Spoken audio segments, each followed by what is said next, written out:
Olá pessoal, a paz do Senhor Jesus, todos com a Bíblia nas mãos, papel e caneta para anotar os versículos? Se sim, então vamos dar início à nossa aula. Agora então vamos falar sobre imagens que descrevem a habitação. No primeiro ponto falaremos sobre santuário de Deus. Muito embora seja comum identificar a igreja a partir de sua estrutura arquitetônica, não é isso que a Bíblia identifica como sendo uma igreja.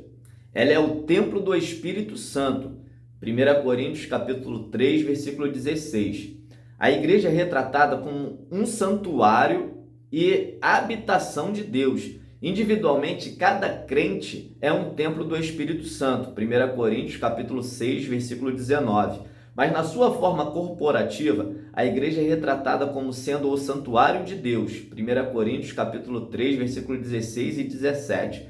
Isso também significa que Deus habita a igreja. Ela é o seu templo.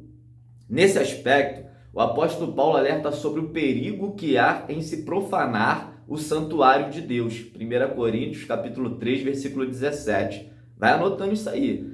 Portanto, devemos tratar a igreja como um lugar sagrado e respeitar a presença de Deus em nosso meio. Que possamos ser fiéis guardiões desse santuário e honrar a Deus em tudo o que fazemos. Lembre-se, a igreja não é apenas um prédio, mas sim o santuário de Deus. Que possamos cuidar desse lugar com todo amor, carinho e dedicação que ele merece.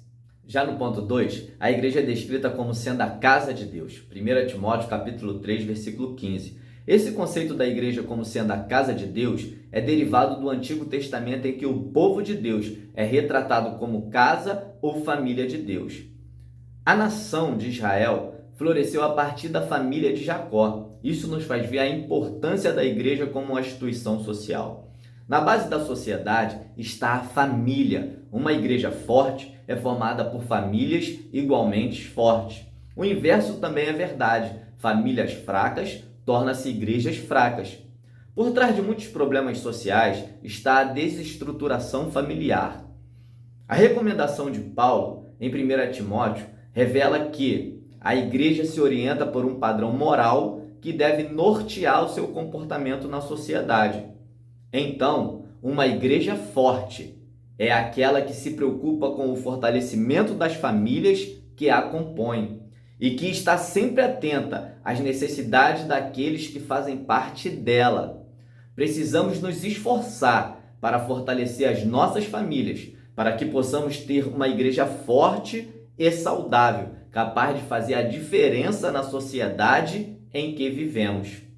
Terceiro e último ponto, o privilégio de ser igreja. À luz do que estudamos nesta lição, podemos fazer algumas considerações, pelo menos 3. A primeira, a Igreja de Cristo é uma instituição formada por salvos que se relacionam com Deus e por isso fazem parte de seu rebanho. A segunda, a Igreja de Cristo é uma instituição formada de salvos que exerce uma função sacerdotal diante de Deus e perante o mundo. E, finalmente, a terceira consideração. A Igreja de Cristo é uma instituição em quem Deus habita e vive. É um privilégio fazer parte da Igreja de Cristo. Que honra é ser chamado para exercer uma função sacerdotal diante de Deus e do mundo.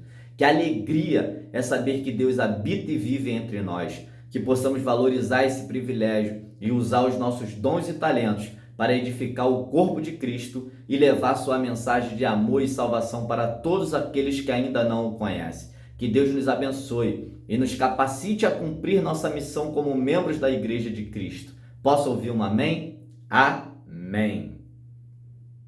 Nesta lição, aprendemos através de imagens bíblicas o que a igreja é e que importância ela tem. São figuras que nos ajudam a compreender a igreja tanto em seu aspecto institucional como funcional. Assim, essas imagens ajudam o crente a descobrir qual o seu lugar na igreja ou corpo de Cristo.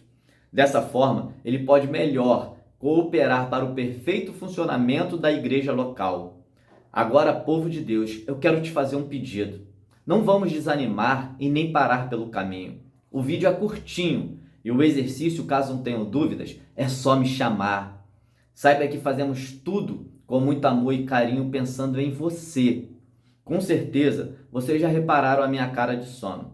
É porque acordo 6 da manhã para tentar gravar esse vídeo, sem barulho de música, latidos de cachorro, pessoas chamando ou então até mesmo os vizinhos falando.